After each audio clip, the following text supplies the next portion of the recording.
Olá, este é o canal de atualidade cosmética e eu recebo mais uma vez César Tsukuda, diretor-geral da Beauty Fair. Tudo bem, César? Tudo bom, Awane? Tudo bem. Bom, César, a feira, né, o grande evento da Beauty Fair foi postergado aí para o próximo ano, setembro de 2021. Queria que você falasse um pouquinho da decisão, mas principalmente do que vocês estão fazendo para continuar gerando negócios, gerando conteúdo para a comunidade profissional, para o mercado de beleza de forma geral? Bom, Awane, a gente tomou a decisão há uns 30 dias atrás, 3 semanas atrás mais ou menos, de não fazer a feira esse ano,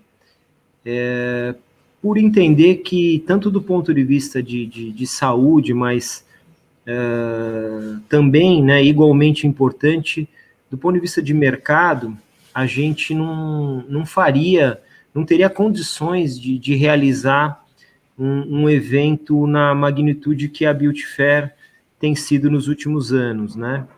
E aí, muito em respeito ao mercado, em entender que o que vem para gerar negócios, o que vem para... A Beauty Fair sempre teve essa característica de reunir pessoas, reunir a indústria, o varejo e os profissionais. A gente não conseguiria cumprir com esse objetivo. Então, a gente resolveu, ainda que economicamente essa seja uma decisão muito dura para os negócios, a gente optou por postergar para o ano que vem e fazer ela na melhor condição possível. E eu tenho a convicção de que 2021 nós vamos fazer uma Beauty Fair muito forte. E isso não é baseado não é porque eu acredito ou porque eu quero que seja, né? Eu entendo que o mercado vai sofrer mudanças, né? Já está sofrendo, e a gente está tentando escutar muito o mercado, a indústria, o varejo, os profissionais também, e estamos tentando montar uma estrutura de negócios para atender cada vez melhor esse público. Então, a gente acredita muito no evento de 2021, porque nós estamos construindo plataformas digitais e também presenciais que vão acontecer ao longo as digitais desde já, mas as presenciais assim que a gente puder retornar em 2021, que são complementares e eu entendo que vão fortalecer muito a feira para 2021, né? E eu acho que vai ser um momento muito positivo para uma retomada ainda mais forte do setor de beleza, né? Então, a gente está apostando muito nessa combinação entre o presencial e o digital, né? A gente não acredita em momento nenhum que o digital vai acabar com o presencial. Minha crença nisso é zero, mas igualmente acredito que sem o digital o presencial vai perder força. Uhum. E Então, vocês estão com das iniciativas digitais com a Beauty Fair Week, que já está acontecendo, né? Voltada para cada semana para um grupo de profissionais e que depois culmina com o lançamento da Beauty Fair On, né? Que é uma nova plataforma de conteúdo. O que você pode falar destas iniciativas digitais, César? Awane, a minha maior preocupação sempre claro que é o negócio em si, mas eu acho que o negócio feiras, né, o negócio eventos, mídia, ele cada vez mais se sustenta através de relações. E o que a gente tem buscado com as plataformas digitais é estreitar e manter as relações com o público da Beauty Fair, né? Seja ele o expositor ou o visitante da feira. A gente tá avançando de forma bem intensa com as plataformas digitais, com a plataforma digital, nos diversos públicos, né? Então, essa plataforma vem com foco muito grande em educação, gerar relacionamento, trazer informações e entretenimento também para o setor, e uma alternativa adicional a trabalhar marcas, produtos no mundo digital.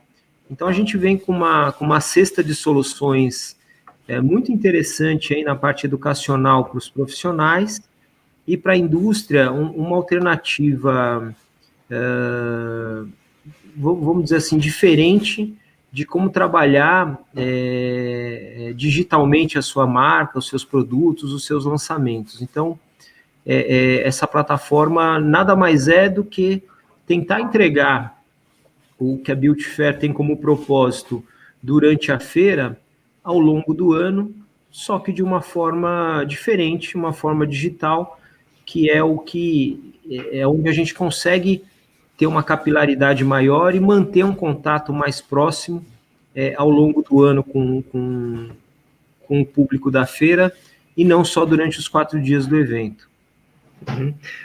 César, vocês acabaram de divulgar também uma pesquisa realizada com profissionais de beleza de São Paulo e aqui da Grande São Paulo, que visitam a Beauty Fair, e tentando entender os impactos, né, da pandemia. E tem alguns dados, né, acho que bastante tristes, mas de alguma forma esperados, né? 11% dos salões já fecharam, né, dentre o grupo ali de entrevistados.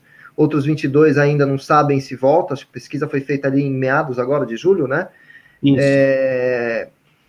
O que dá para a gente olhar para esses dados e tentar enxergar como esse mercado profissional ele vai se reconstruir daqui para frente? A gente pode ver aí um mercado ultra pulverizado, né? Ninguém sabe exatamente o tamanho desse mercado no Brasil, mas ele movimenta muita gente, e tem na ponta talvez mais organizada, né, ou mais empresarial, vamos chamar assim, ainda um número relativamente pequeno de redes, que não são, mesmo sendo nomes famosos, não são grandes redes do ponto de vista de negócio, de concentração. Você acha que toda essa conjuntura atual pode levar esse mercado a uma mudança, né? A gente pode, de repente, passar a ter algum grau de, não digo de concentração, porque esse mercado realmente acho que seria algo muito difícil, mas assim, que os grandes vão conseguir capturar market share nessa situação? Oni, talvez essa seja uma das perguntas mais difíceis de se responder, porque você ainda tem muita... No caso do salão, né, eu entendo que tenha sido dos elos da cadeia aí do setor de beleza, o que mais sofre, né, o que mais sofreu, em função de estar, pelo menos aqui na Grande São Paulo, e não é muito diferente em outras regiões, em momentos distintos, ficou mais de 100 dias fechado, né? Então, um negócio que fica 100 dias sem ter receita, ele se fragiliza, né? Não tem muito jeito. E isso não foi para um ou dois, né? Isso foi para o mercado inteiro profissional. Então, o mercado profissional, com toda certeza, sofreu e ainda vai sofrer um pouquinho, mas eu acredito muito na força de retomada dele, né? Ainda que de uma forma não tão veloz. Eu estou acompanhando bastante aí lives de profissionais, de outras feiras, outras revistas, enfim, de mídias aí fazendo lives com cabeleireiros, e o que eu vejo para o futuro é que o salão vai ter que se reinventar. De uma certa forma, os cabeleireiros, por pressão ou por necessidade, tiveram uma vida autônoma um pouquinho mais solta, né? Muita gente atendendo em casa, e eu acho que as coisas começam a se acomodar nos próximos 60 dias, né? De entender uma realidade, em qual que é a nova realidade, qual que é a relação real depois de toda essa transformação do salão com o profissional, né? Do dono do dono do salão com o cabeleireiro parceiro. Vai ter muita mudança nessa relação. E como pano de fundo de tudo isso, tem o consumidor, né, que tem consumidores que têm medo de sair às ruas hoje, né, um percentual importante de consumidores, apesar de querer ir ao salão, ele tem receio de frequentar esse ambiente. E não é só o salão, né? Ele tem receio de frequentar qualquer tipo de varejo, qualquer tipo de serviços. E eu acho que isso nos próximos 60, 90 dias começa a acomodar melhor e o salão a se reinventar e descobrir um novo modelo de atender os clientes. Quanto à formação, junção de grandes redes, o mercado de salão ele é bastante pulverizado, porque no Brasil você tem um desequilíbrio de renda muito grande, né? Então, os salões que têm mais estrutura, que são mais organizados, entre aspas, assim, né, do ponto de vista de negócios, são os salões que atendem a classe A, né, e os salões intermediários, mas a grande quantidade de salões ou de profissionais está na base da pirâmide, né? E enquanto a gente não tiver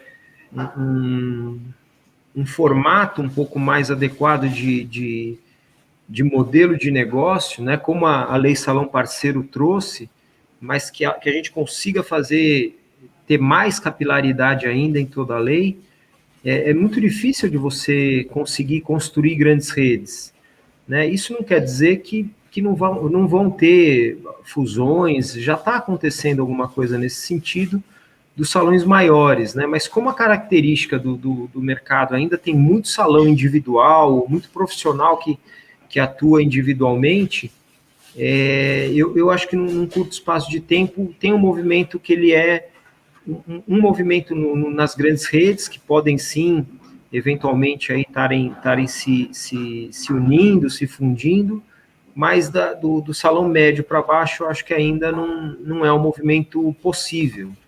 Né? O que vai acontecer é cabeleireiro vai de um salão para o outro, que essa é uma dinâmica que, de uma certa forma, é uma característica aí do mercado, né? Uhum. Perfeito. Quando a gente traz para o outro lado da feira, né, para o varejo de beleza e a indústria, vocês também tinham uma série de projetos, alguns novos, né, como líderes de perfumaria, outros tradicionais, o fórum. Como é que ficam esses projetos? Como é que fica a agenda de negócios para o ano que vem? E se você também já puder entrar um pouquinho como tem sido essas primeiro mês de reabertura das perfumarias, né? Um pouco mais do que isso, elas estão conseguindo operar nesse ambiente? Está sendo mais difícil do que talvez eles imaginassem? Bom, Awane, primeiro, as perfumarias também tiveram um momento muito duro aí, né, de ficar 60, 90 dias fechados em algumas regiões, em São Paulo um pouco menos, mas a realidade é que o movimento caiu, né, quem conseguiu reabrir em maio, final de maio, alguns conseguiram reabrir em junho, o movimento retomou, mas de forma bem abaixo, né, do que era antigamente. Com as pessoas que eu conversei, se a gente pudesse traçar uma média, a gente poderia dizer que na retomada, logo no início, o movimento estava ali entre 35% e 40% do volume anterior, mas a notícia positiva, ou as notícias positivas, são de que hoje já tem muitos varejistas atingindo aí, fechando o mês de julho com 65, 70, em alguns casos até um pouco mais do que isso, do valor de faturamento antes da pandemia, e tem uma variação aí em relação a onde estão as lojas, né? O que, de uma maneira geral, o pessoal tem comentado é que as lojas que estão um pouquinho mais na periferia, ou em cidades do interior menores, menos afetadas pela pandemia, mantiveram os seus volumes de negócios muito perto do que era antes, né? Com uma perda um pouco menor. Então, obviamente que a notícia dura é que o varejo sofreu muito e renegociou com as indústrias e de uma certa forma, começa a encaixar melhor a relação entre a indústria e o varejo. Mas a notícia positiva é que está retomando, né? E mês a mês, a gente tem acompanhado maio, junho, julho, tem uma evolução de crescimento. Eu entendo que o último trimestre desse ano, o faturamento dos varejistas vai estar chegando muito próximo ao que era antes da pandemia.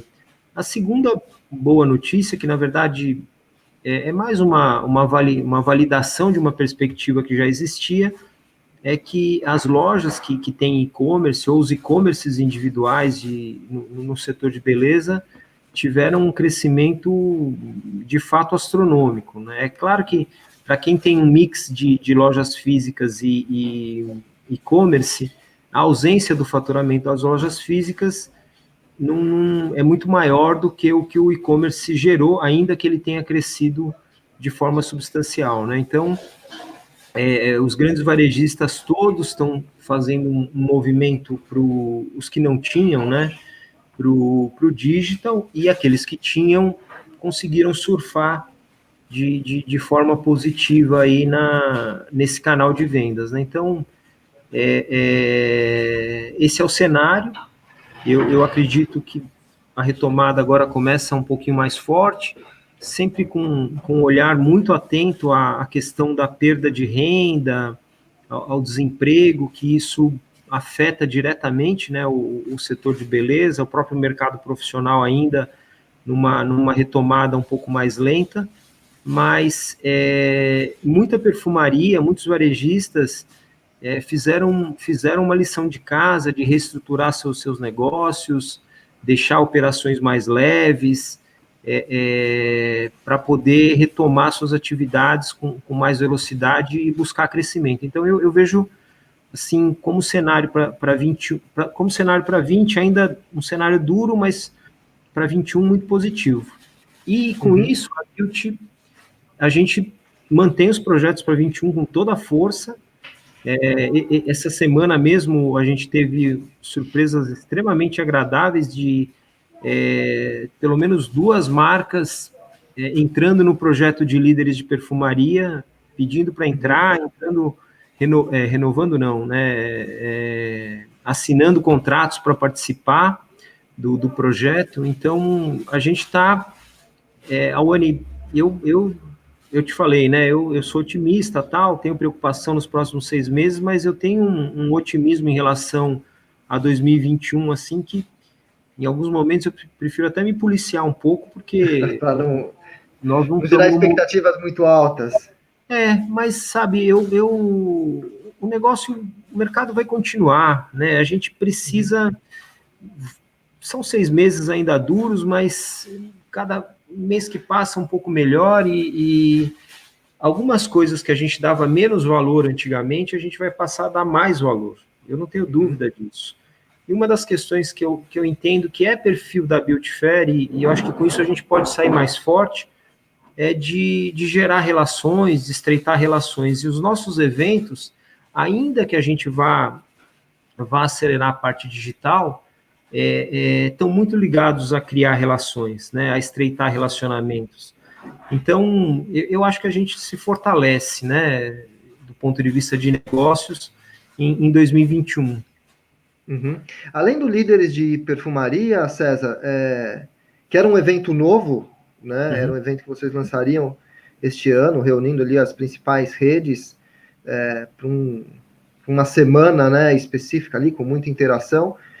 Vocês têm um projeto que é bastante tradicional, já consolidado, que é o da NRF, né? A grande feira de varejo no mundo. Vocês tinham uma delegação que este ano foi de forma independente pela primeira vez, né? Só com as perfumarias, e a NRF para o ano que vem vai ter 2 feiras, né? Uma primeira feira digital ali em janeiro, né? Que seria a data tradicional dela, e uma feira presencial em junho.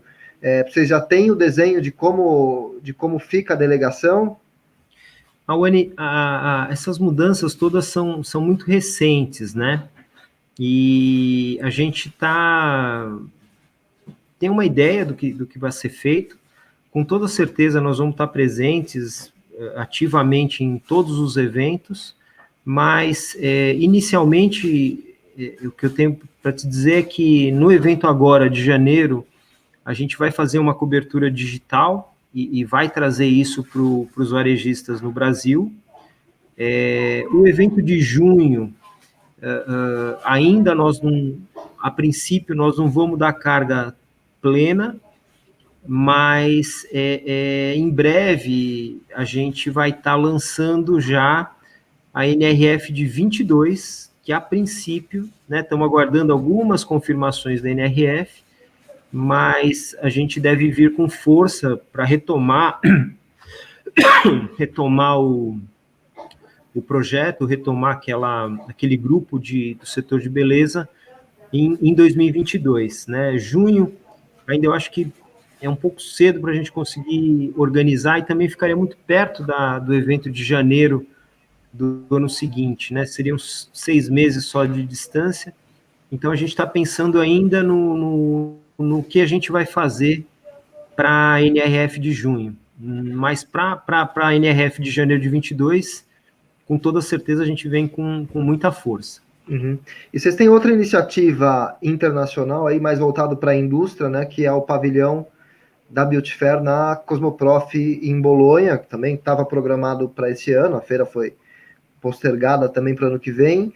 Este projeto continua de pé, vocês vão levar as marcas brasileiras para a feira, vai ter o pavilhão?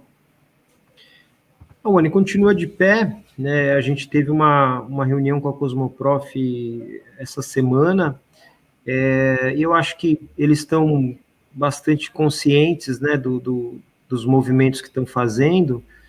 É claro que há um receio em relação a como é que essa situação do vírus vai se comportar mundo afora, né? É claro que hoje o Brasil não é um bom exemplo, mas a gente não sabe ainda como vai ficar, mas a Cosmoprof, a princípio, está confirmada para março de 21, e o projeto nosso também, né? A gente sabe que um ano um pouco mais duro, porque a moeda desvalorizou, pode ser favorável para exportação, mas às vezes o que era prioridade para algumas indústrias passa a ser uma coisa não tão prioritária, pelo menos no curto prazo, mas a gente entende que a marca Brasil, os cosméticos brasileiros têm força, e o nosso projeto, ele é mais do que simplesmente, né, levar marcas brasileiras para o exterior. A gente quer realmente contribuir e conseguir agrupar as marcas de uma forma que mais do que vender produto, a gente possa vender um conceito, a gente possa vender a imagem de produtos brasileiros, marcas, né, e produtos brasileiros mundo afora. Então, esse é um trabalho de construção, que tem dia para começar, mas que ele tem que ser perene e tem que ter uma sequência, né?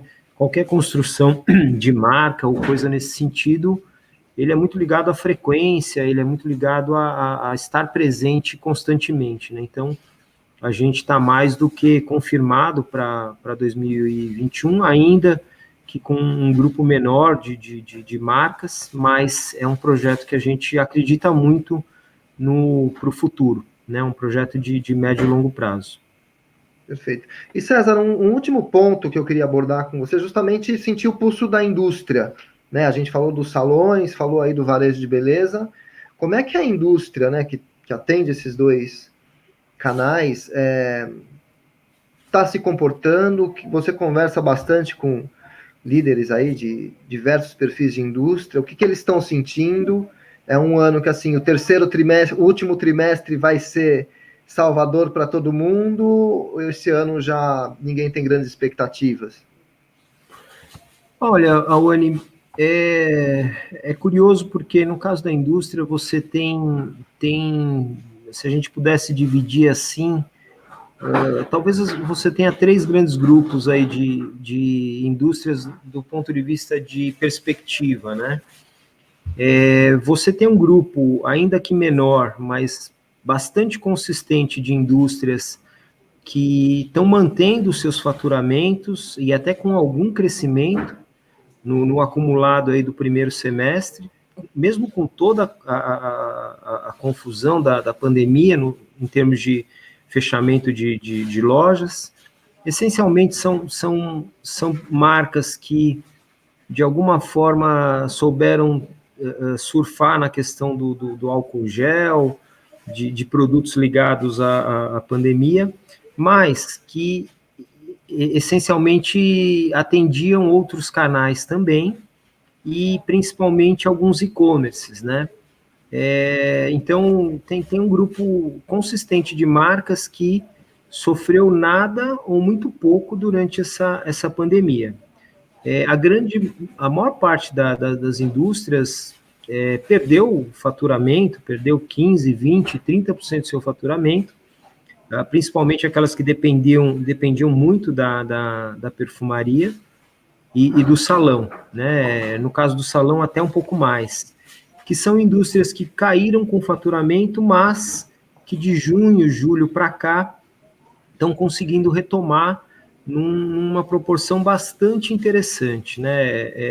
Eu acho que está todo mundo muito atento ao consumidor, aos novos hábitos, novos produtos, mix, o que cada consumidor está pedindo.